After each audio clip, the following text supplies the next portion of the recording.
ایک تو لفظ آپ نے سنا بدشگونی کے لیے طیارہ، ایک لفظ ہوتا ہے شوم، سمعنا اہل الجاہلیت یستشعمون بسفر، ہم نے زمانہ جاہلیت کے لوگوں سے سنا ہے کہ وہ ماہ سفر کو منحوس سمجھتے تھے،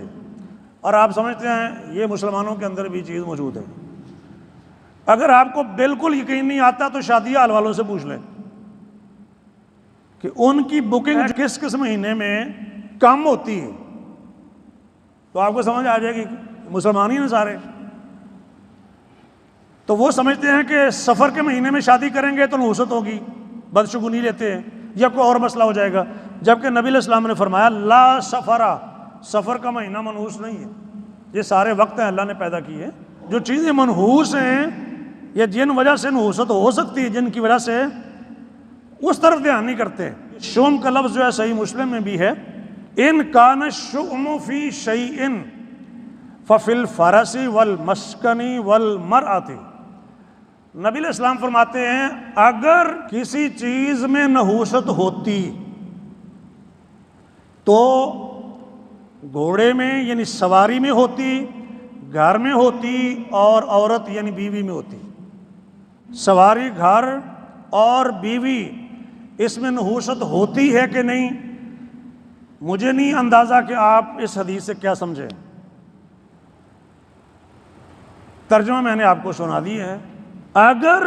نحوست کسی چیز میں ہوتی تو سواری میں ہوتی، گھر میں ہوتی، بیوی میں ہوتی۔ اب ان چیزوں میں نحوست ہے یا نہیں، آپ کیا نتیجہ نکالتے ہیں وہ آپ نکالیں گے،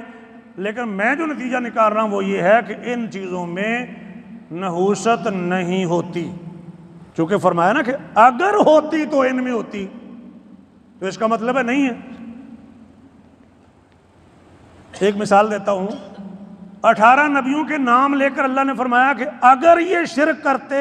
تو ان کے اعمال ضائع ہو جاتے۔ نبیوں نے شرک کیا کہ نہیں؟ امکان ہی نہیں ہے،